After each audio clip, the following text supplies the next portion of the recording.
This legendary monster awoke hundreds of years ago when some people entered the cave. They did not know that inside the cave there was a scary creature.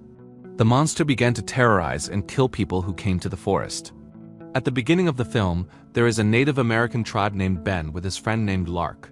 They were conducting research together, looking for the existence and relics left in the forest. They were not alone, there were several other people who came. They found a cave location that seemed to be buried for a long time. They found the cave by bombing it using dynamite. After it opened, they began to enter and saw ancient paintings from their ancestors.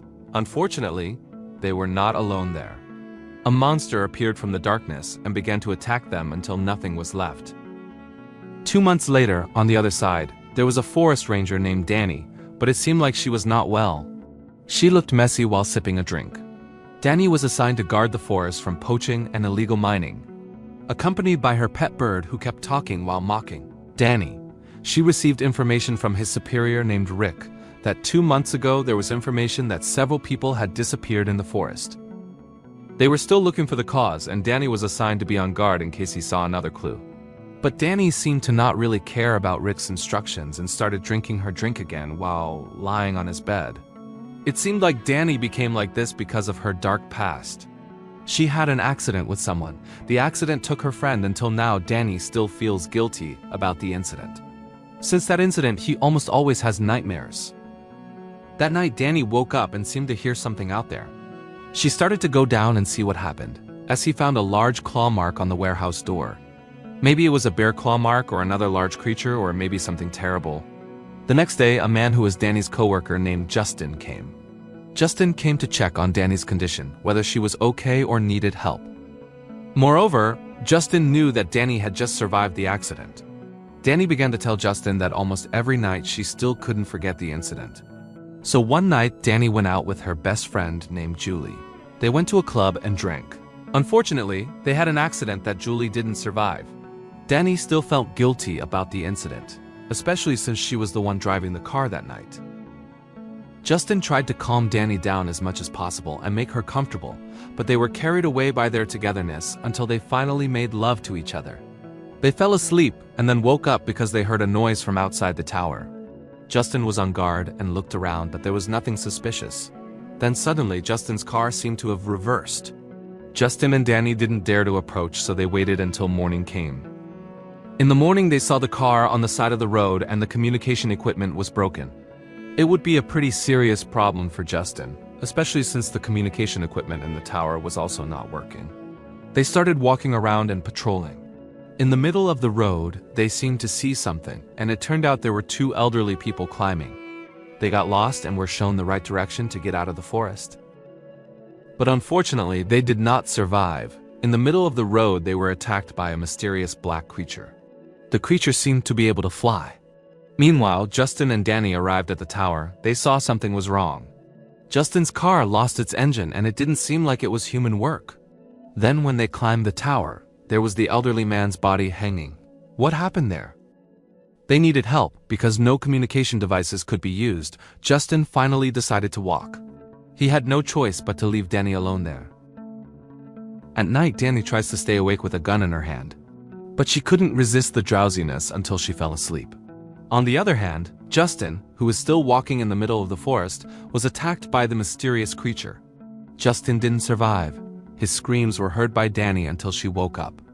Danny didn't dare to come down from the tower. She decided to wait until morning. In the morning, Danny came out and saw what happened. She saw the warehouse door and the lock was broken by the mysterious creature's claws. Inside the warehouse, there were traces of blood and pointing somewhere. Then Danny found Justin's head. Danny was devastated and felt very lost. Since that incident, Danny tried to make a perimeter in case the mysterious creature reappeared. She made a makeshift perimeter using food cans. And that night, the mysterious creature reappeared and tried to terrorize Danny. Luckily, Danny was still able to survive and was not injured at all. But outside, as he saw many claw marks and destruction made by the mysterious creature, Danny tried to look around for something that could be used as evidence of the creature's existence. She saw traces of green blood. The blood leads to a cave. The cave is the cave that Ben discovered at the beginning of the film. Danny is surprised there because there is a man who also happened to find the cave. The man is an environmental researcher. He also experienced a brutal attack from the mysterious creature. Even his van was a victim.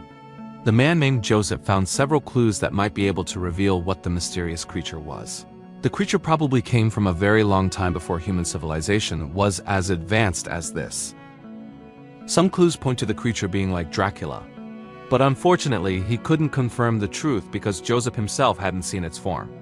Danny decided to return to the tower just in case the creature reappeared, but before that she had to bury Justin's head and body first. That night it was raining heavily. Danny heard a strange sound from behind the bushes. She tried to find out and the creature started to attack him. In the end, that night the creature's form was indeed like Dracula, sharp fangs and bat-like wings. That night, Danny was lucky enough to escape. Somehow, Dracula couldn't stand seeing Danny so beautiful. Danny climbed the tower and saw that her cell phone had a signal. She quickly called Rick to ask for his help to send someone immediately. Rick felt that Danny was just joking, so the next day Rick came alone there. Danny was ready to leave the location. She invited Rick to leave immediately before nightfall. While on their way, they were stopped by Joseph's body, which was stuck in a terrible way. This must have been Dracula's doing. Dracula even reappeared and dropped a man's body right on Rick's head until he died. Meanwhile, Danny tried to escape from Dracula. But she still continued to be terrorized, and it was as if Dracula wouldn't let Danny get out of the location. Danny continued to struggle to escape Dracula's terror, until finally Danny decided to push Dracula back into the forest to where Dracula came from. Then Danny lit some dynamite and blew up the car and Dracula. Now Danny was truly free from the monster. She walked away from the forest and left her bad past behind due to the tragedy with her best friend.